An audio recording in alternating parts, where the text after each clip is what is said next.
नमस्कार दोस्तों, मैं हूं नवीन पाटीदार और आप देख रहे हैं वॉइस ऑफ एमपी। इस वक्त हम खड़े हैं भोपाल के तालाब के पास में। जिस तरह की बात किया है तो मध्य प्रदेश में अब मोहन सरकार आ चुकी है और सरकार को लेकर किस तरह की जनता में उत्साहित है, किस तरह का माहौल है और क्या आज जिस तरह की शपथ ली गई है दो डिप्टी सीएम और सीएम के द्वारा, किस तरह का दिन भर का घटनाक्रम रहा, किस तरीके से बड़े नेताओं का दौरा भोपाल में रहा और क्या मानते हैं कि आने वाले मंत्रिमंडल को लेकर किस तरह की चर्चा है भोपाल की राजनीतिक गलियारों से निकल के आ रही है, क्या नया देखने को मिलेगा। जिस तरीके से नए चेहरे सामने आए, माना जा रहा है कि मंत्रिमंडल में भी कई चौंका देने वाले चेहरे होंगे। इसमें बात किया है तो उस पूरे मामले में बात करने के लिए हमारे साथ मौजूद है वरिष्ठ पत्रकार मुस्तफा जी। उनसे जानने की कोशिश करें किस तरीके से आज दिन भर जो है राजनीतिक घटनाक्रम रहा और किस तरह से भोपाल राजनीति को लेकर गर्माहट बढ़ा रहा। मुस्तफा जी, किस तरह का माहौल आज रहा? देखिए नवीन, यदि हम सिलसिलेवार बात करें, शपथ विधि से शुरू करें तो आज मध्य प्रदेश में शिव राज खत्म हो गया और आज से मोहन राज शुरू हो गया।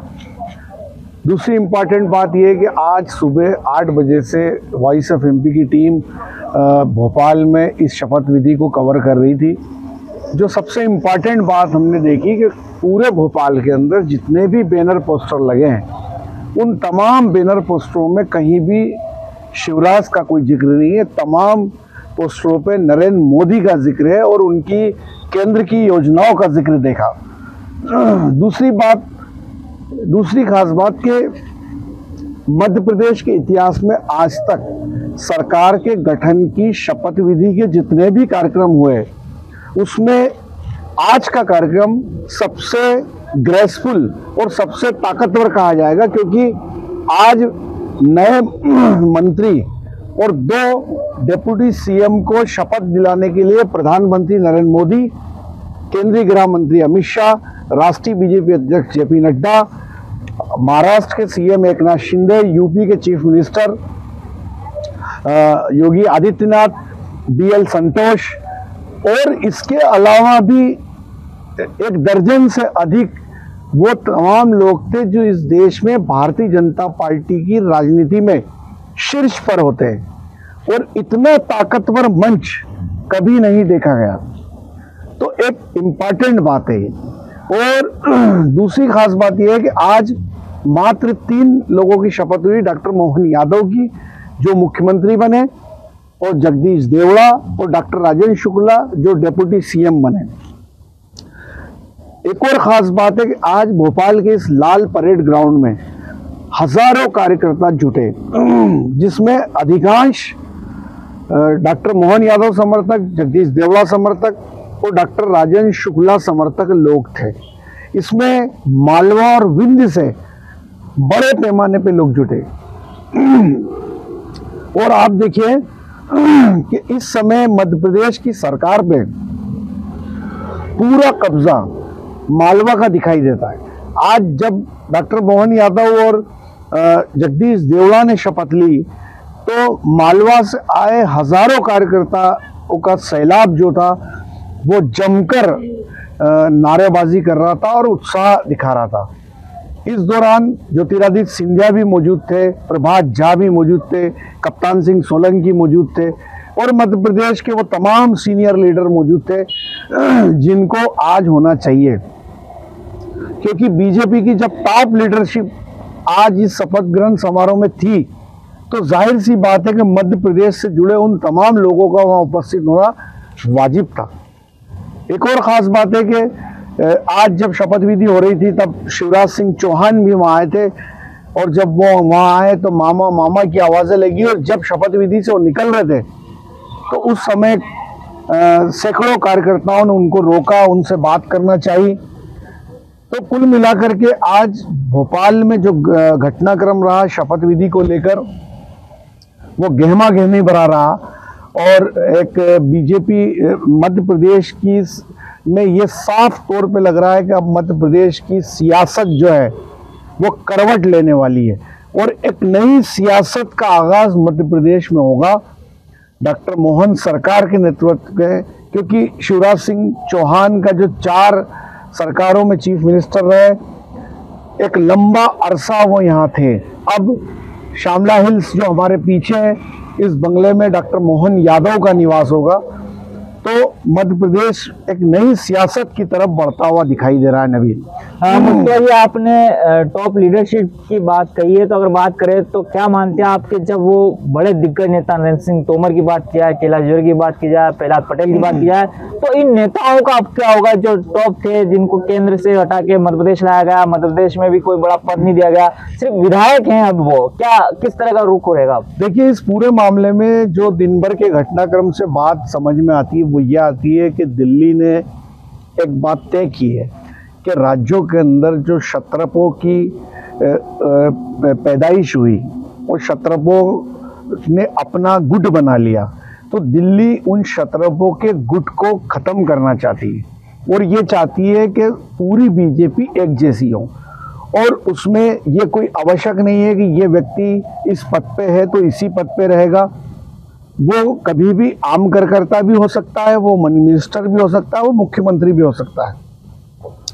तो दिल्ली में जो खेमाई राजनीति है, जिसका चलन इस देश में कांग्रेस से शुरू हुआ और कांग्रेस में सबसे ज़्यादा खेमेबंदी देखी जाती है, लेकिन हाल ही के कुछ वर्षों में जब बीजेपी ताकत में आई, सरकार में आई, तो बीजेपी में भी वो खेमाबंदी शुरू हो गई। क्षत्रपों ने अपने लोगों को खड़ा करना शुरू कर दिया, उनको आगे बढ़ाना शुरू कर दिया। तो मुझे लगता है कि दिल्ली जो बीजेपी आला कमान है, वो ये जो इलाकाई राजनीति है, जो क्षत्रपों की राजनीति है, जो गुटबाजी है, उसको ख़त्म करने के लिए बीजेपी आला कमान ने एक नए नेतृत्व की शुरुआत की है और एक मैसेज देने की कोशिश की है कि बीजेपी के अंदर सभी एक जैसे कार्यकर्ता है और पार्टी आला कमान उस कार्यकर्ता को कोई भी जिम्मेदारी दे सकती है। यह आवश्यक नहीं कि वो मुख्यमंत्री ही होगा या वो मंत्री ही होगा। तो मुझे जो लगता है एक नई तरह की राजनीति करवट ले रही है, एक नई सियासत करवट ले रही है मध्य प्रदेश में नवीन। मुझसे साथ ही अगर बात करें तो अब शिवराज सिंह चौहान जाते हुए दिख रहे हैं और नए सीएम डॉक्टर मोहन यादव, उनके सामने किस तरह की चुनौतियां, किस तरीके से मध्य प्रदेश को संभालेंगे? अब नए नए हैं, किस तरीके से पूरे मध्य प्रदेश को लेकर चलना है? देखिए, मैं एक बात और कह दूं आपको कि इस समय मध्य प्रदेश जो है ओवर बर्डन है, क्योंकि सरकार पे काफ़ी कर्ज है। दूसरी खास बात है कि चुनाव जीतने की चाहने के चलते शिवराज सिंह चौहान ने कई नई योजनाएं मध्य प्रदेश में शुरू कर दी, जिसमें लाडली लक्ष्मी योजना ही ले लें आप, जिसमें करोड़ों रुपया हर महीने सरकार को लोगों तक पहुंचाना है। तो डॉक्टर मोहन यादव के सामने एक बड़ी जिम्मेदारी है कि कर्ज में डूबा हुआ जो प्रदेश है और जितनी सरकारी योजनाएं चल रही है, तो उनको वो कैसे आगे बढ़ाएंगे, कैसे इन तमाम चीज़ों में सामंजस्य बिठाएंगे, एक उनके सामने बड़ी चुनौती नवीन। मुझसे साथ ही अगर बात किया है तो पुराने दिग्गज नेताओं को लेकर भी चलना है, साथ ही नए जो मंत्रिमंडल होगा उनको लेकर भी चलना है। तो क्या मानते हैं आपको कि जिस तरीके से दिल्ली में जो कार्ड खेला, एक नया चेहरा उतारा, कितना आप मानते हैं कि सभी को मिलकर लेके चल मोहन यादव ले पाएंगे? देखिए नवीन, जो इस समय साफ तस्वीर उभर के आई है, जब बीजेपी आला कमान ने उनको मुख्यमंत्री बनाने का ऐलान किया और पूरे आला कमान ने आज यहाँ शपथ दिलाई, तो जाहिर सी बात है कि जब कोई पोर्टफोलियो के साथ होता है, जब किसी पद के साथ होता है, तो तमाम चीज़ें उसके हिसाब से चलती है। तो डॉक्टर मोहन यादव आज मध्य प्रदेश के मुखिया की शपथ ले चुके हैं और रही सामंजस्य की बात, तो अब अन्य जो दूसरे नेता हैं उनको सामंजस्य उनसे बिठाना पड़ेगा। वो तो बिठा ही लेंगे, चूँकि बीजेपी आला कमान ने साफ तौर पे एक मैसेज दिया, ताकतवर मैसेज दिया, और हिंदुस्तान के तमाम चोटी के बीजेपी के लीडर आज भोपाल में थे और वो डॉक्टर मोहन यादव की शपथ के लिए थे। तो जाहिर सी बात है कि बीजेपी आला कमान ने एक बड़ा मैसेज दे दिया है। ऐसे में जो दूसरे नेता है, अब उनको उनके साथ तालमेल बिठाना है, क्योंकि अब मध्य प्रदेश की कमान डॉक्टर मोहन यादव के हाथ में। और इसी के साथ साथ आज भोपाल के गलियारों में एक बड़ी बात निकल के आई कि हो सकता है आने वाले दिनों में मध्य प्रदेश में बड़ी प्रशासनिक सर्जरी हो। और आज नए मुख्यमंत्री के शपथ लेने के साथ ही ये खबर जो सबसे ज़्यादा चर्चाओं में रही, वो रही मध्य प्रदेश का चीफ सेक्रेटरी कौन होगा। उसमें अभी वीरा राणा जो है वो अभी हाल ही में वो बनाई गई थी, लेकिन अप्रैल तक ही उनका कार्यकाल है, उसके बाद वो रिटायर्ड भी होने वाली है। लेकिन उससे पहले कोई नया चीफ सेक्रेटरी यहाँ पे बनाया जा सकता है। और उसमें जो सबसे पहला नाम चल रहा है वो अनुराग जैन का चल रहा है, दूसरा नाम आशीष उपाध्याय का चल रहा है। और दोनों ही आईएएस अफसर देश में चोटी के आईएएस माने जाते हैं। अनुराग जैन की बात करें तो 89 बैच के आईएएस अफसर है, कमाल के अफसर माने जाते हैं। दिल्ली के अंदर अभी उनकी पदस्थापना है और पीएमओ में भी वो रहे हैं, मध्य प्रदेश में भी उन्होंने सेवाएं दी है। तो हो सकता है कि चीफ सेक्रेटरी से शुरू करते हुए नीचे तक जो पूरा प्रशासनिक ढांचा है उसमें हमें आने वाले दिनों में आमूल चूल परिवर्तन देखने को मिले, क्योंकि अब मोहन राज है। तो जो शिवराज की सरकार थी, जो 16 साल से उसके मुखिया थे, 4 बार के सीएम थे, तो ब्यूरोक्रेसी का एक बड़ा तबका शिवराज सिंह चौहान से सीधे जुड़ गया था। तो जाहिर सी बात है कि अब जब डॉक्टर मोहन यादव आए हैं तो निश्चित तौर पे वो तमाम जो गठबंधन है वो टूटेगा और एक नई तरीके से जो बिसात मध्य प्रदेश में होगी, बिछाई जाएगी। और उसके चलते मुझे लगता है कि बड़े पैमाने पर प्रशासनिक सर्जरी संभव है आने वाले दिनों में। और जैसा मैंने कहा कि मध्य प्रदेश में एक नई तरह की सियासत करवट लेते हुए साफ तौर पे इस भोपाल में आज दिखाई दी। नवीन, तो मुस्ताक क्या माना जाए कि जिस तरह कहा जा रहा है कि अब जो है सीएम मोहन यादव सीधे दिल्ली जाने वाले हैं और वहां पर एक सूची सौंपेंगे नई मंत्रिमंडल को लेकर, कौन कौन उनकी टीम में शामिल होगा, तो क्या मानते हैं कोई संभावित नाम सामने आया या फिर चौंकाने वाले नाम सामने हों? देखिए नवीन, इस समय किसी को कोई भी ये बात नहीं बोल सकता है कि वो कैबिनेट में ले लिया जाएगा, क्योंकि जिस तरह से तीसरी लाइन में डॉक्टर मोहन यादव बैठे थे, एक आम कार्यकर्ता विधायक की तरह बैठे थे और उनको खुद को भी पता नहीं था कि जो पर्ची मनोहर लाल खट्टर लेके आए उनमें उनका नाम लिखा है। तो ऐसे ही जो तमाम विधायक हैं उनमें से कोई ये दावे से नहीं कह सकता कि उसको मिनिस्टर बनाया जा सकेगा, या उनका कोई सरपरस्त या उनका कोई गॉडफादर भी ये दावे से नहीं कह सकता कि हाँ मैं तुम्हें मिनिस्टर बनवा दूंगा। लेकिन हाँ इतना जरूर है कि चूंकि आज बीजेपी की जो टॉप लीडरशिप भोपाल में थी, तो उनसे वो तमाम विधायक मिलते रहे दिन भर और ये रिक्वेस्ट करते रहे कि कहीं ना कहीं वो उनकी मदद करे और मंत्रिमंडल में उनका नाम आए। लेकिन दावे से कोई नहीं कह सकता।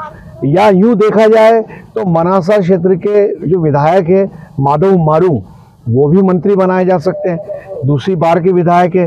पर चूंकि बीजेपी में ये क्राइटेरिया अब रहा ही नहीं है कि कौन कितना सीनियर है, कौन कितना जूनियर है। जब राजस्थान में पहली बार के विधायक भजनलाल शर्मा को चीफ मिनिस्टर बनाया जा सकता है, तीसरी बार के विधायक डॉक्टर मोहन यादव को सीएम बनाया जा सकता है, तो फिर कोई भी मंत्री बन सकता है। और ज़रूरत जो एक बहुत महत्वपूर्ण बात जो निकलकर सामने आ रही है वो ये आ रही है कि बीजेपी आला कमान ये भी चाहता है कि इस समय जब बीजेपी ताकत में है तो जो सेकंड लाइन है बीजेपी की वो आगे आनी चाहिए। जो लोग उम्र दराज हो गए, जिन्होंने एक वक्त राजनीति में निकाल दिया, कई पदों पे वो रह गए, अब उनकी जगह जाहिर सी बात है कि वो ये चाहते हैं कि जो सेकंड लाइन के नेता है वो फ्रंट पे आए, वो मोर्चे पे आए, ताकि बीजेपी में नई पौध आकार ले सके। तो कहीं ना कहीं एक जो मुझे लगता है कि जो मंत्रिमंडल का जो स्वरूप होगा, देखिए जो डॉक्टर मोहन यादव को मुख्यमंत्री बनाने के साथ बीजेपी आला कमान ने खास काम किया कि 2 बेहद ही सीनियर राजनेताओं को उप मुख्यमंत्री बनाया। जगदीश देवड़ा गृह मंत्री रहे, परिवहन मंत्री रहे, वित्त मंत्री रहे, और भी पदों पर रहे। वहीं डॉक्टर राजेंद्र शुक्ला एक बेहतरीन राजनेता है, सीनियर लीडर है। तो 2 उप मुख्यमंत्री इसलिए दिए कि डॉक्टर मोहन यादव को उनके काम में आसानी हो। तो जाहिर सी बात है कि मुझे जो लगता है कि युवा सीएम देकर उन्होंने ये मैसेज दे दिया है, और मुझे जो लगता है कि मंत्रिमंडल के अंदर बिना आला कमान की सहमति से कोई मंत्री नहीं बनता दिखता मुझे। और वो नाम भी डेफिनेटली चौंकाने वाले ही होंगे और बीजेपी की सेकंड लाइन के होंगे, जो युवा है, जो आगे लंबा चल सकते, ज़्यादा काम कर सकते, क्योंकि लोकसभा का चुनाव बीजेपी के सामने है। 2 महीने अभी उनके पास वक्त है, उनको जल्दी से सरकार का गठन करना है। गठन के साथ ही उनको हाउस का गठन करना है, उसके बाद जो है 2 महीने में उनको काम करना है, उसके बाद आचार संहिता लग जाएगी, लोकसभा चुनाव 2024 की रणभेरी बज जाएगी, तो सरकार कोई विकास के काम नहीं कर पाएगी। तो मुझे लगता है कि डॉक्टर मोहन यादव के सामने एक चुनौती है, उनको जल्दी जल्दी सारे फैसले लेने और अपने मंत्रिमंडल का शपथ विधि उनको करवाना है। नवीन, मुझसे भी आखिरी एक बड़ा सवाल, क्या मानते हैं आप, दिल्ली ने जिस तरह से कार्ड खेला, नया सीएम फेस दिया है, लोकसभा चुनाव में कितना असर बीजेपी के लिए फायदेमंद रहेगा या नुकसान भरा रहेगा? क्योंकि शिवराज सिंह चौहान एक बड़ा नाम था, लाडली बहनाओं को लेकर जिस तरह माहौल बना चुनाव में, विधानसभा चुनाव में, और सीटें निकल के जो आई है, क्या मानते हैं, नुकसान है फायदा? देखिए, जहाँ तक लाडली बहनाओं का सवाल है, एक बीजेपी के ही बड़े लीडर साफ तौर पे ये कह चुके हैं कि यदि लाडली बहना का ये इम्पैक्ट होता तो फिर छत्तीसगढ़ में क्यों नहीं था, फिर राजस्थान में क्यों नहीं था। तो जाहिर सी बात है कि एक वेव है, एक सेंटिमेंट है, और वो सेंटिमेंट है नरेंद्र मोदी का। और कहीं ना कहीं जो नरेंद्र मोदी की जो केंद्र की योजना है, चाहे फ्री अनाज का हो या फिर उज्ज्वला गैस हो या पीएम आवास हो, तो सीधे गरीब तक वो बात गई है। तो गरीब को इस बार जो बीजेपी आलाकमान ने पकड़ा है, तो उसमें सारी जाति धर्म गौण हो गए और बड़े पैमाने पे बीजेपी को वोट मिला। और बीजेपी ने अब इन तमाम जातियों से ऊपर उठ के एक बात कहनी शुरू कर दी है कि अब 4 जातियों के लिए बीजेपी काम करेगी, वो है गरीब, महिला, किसान और युवा। तो जाहिर सी बात है कि एक नया ट्रेंड बीजेपी लेके आई है।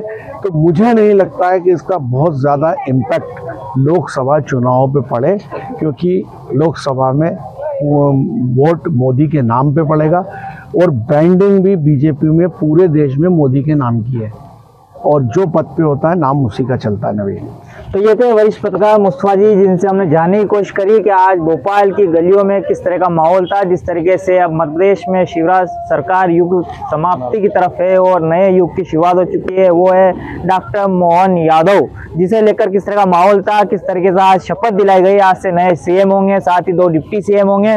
और इस वक्त हमारी टीम जो है भोपाल ताल पर खड़ी, जहाँ पर देख सकते हैं तस्वीरें मेरे सहयोगी कासिम और मुश्ताक अली शाह आप तक पहुँचा रहे हैं। किस तरह का माहौल, यहाँ पे ठंडा ठंडा माहौल है, लेकिन भोपाल की राजनीति में माहौल इस वक्त गर्म है, क्योंकि जिस तरीके से नई सरकार सामने आई, नए चेहरे सामने आए, और क्या किस तरह का माहौल रहेगा आने वाले वक्त में। लोकसभा चुनाव सर पर है, काफी माइनस जिस तरह का कार्ड दिल्ली ने खेला, मोदी ने खेला, उसे लेकर किस तरह की स्थितियां बनेगी आने वाले वक्त में पता चलेगा। लेकिन अब तक हमारे साथ जय हिंद जय भारत।